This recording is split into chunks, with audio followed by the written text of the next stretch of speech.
GDP गिरकर -24% के आसपास पहुंच चुकी है। तिमाही जीडीपी को देखकर आर्थिक मंदी का हवाला दिया जा रहा है, लेकिन क्या आप जानते हैं कि मंदी के बाद भी देश ने एक रिकॉर्ड कायम किया है। आर्थिक मंदी के बावजूद विदेशी मुद्रा भंडार जबरदस्त तरीके से बढ़ा है। इसका दूसरा मतलब यह भी है कि भारत में फॉरेन डायरेक्ट इन्वेस्टमेंट भी बढ़ा है। 28 अगस्त को भारत का विदेशी मुद्रा भंडार $541 बिलियन को पार कर गया, यानी भारत के पास 9.77 लाख करोड़ रुपए विदेशी मुद्रा का भंडार है। सिर्फ एक हफ्ते के भीतर इसमें तकरीबन $3.88 बिलियन यानी 28,000 करोड़ से ज्यादा की बढ़ोतरी हुई। जून में पहली बार विदेशी मुद्रा भंडार $500 बिलियन के आंकड़े को पार कर चुका था। याद करिए कि जून के महीने में ही अनलॉक 1 शुरू हुआ था।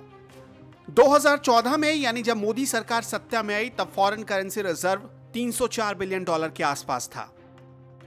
इसी साल मार्च के महीने में इसमें से तकरीबन 1.2 लाख करोड़ रुपए की निकासी की गई थी, लेकिन वापस ये पैसे भारत में इन्वेस्ट कर दिए गए।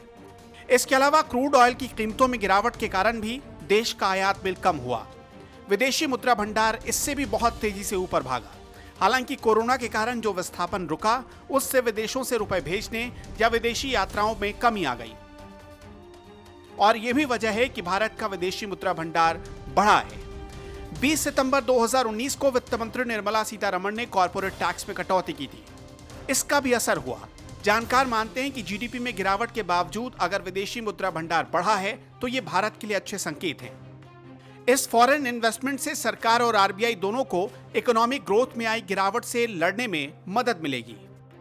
इस वक्त भारत के पास इतनी फॉरेन करेंसी का रिजर्व हो चुका है कि देश के आयात बिल को 1 साल तक संभाला जा सकता है। फॉरेन करेंसी का रिजर्व जितना मजबूत होगा, डॉलर के मुकाबले रुपया भी उतना ही मजबूत होगा। इस वक्त देश का विदेशी मुद्रा भंडार जीडीपी के अनुपात का करीब 15% है। हालांकि चीन के फॉरेन करेंसी रिजर्व की तुलना में भारत अभी कोसों दूर है। भारत के पड़ोसी देश चीन का फॉरेन करेंसी रिजर्व अगस्त 2020 में $3 ट्रिलियन से ज्यादा का था।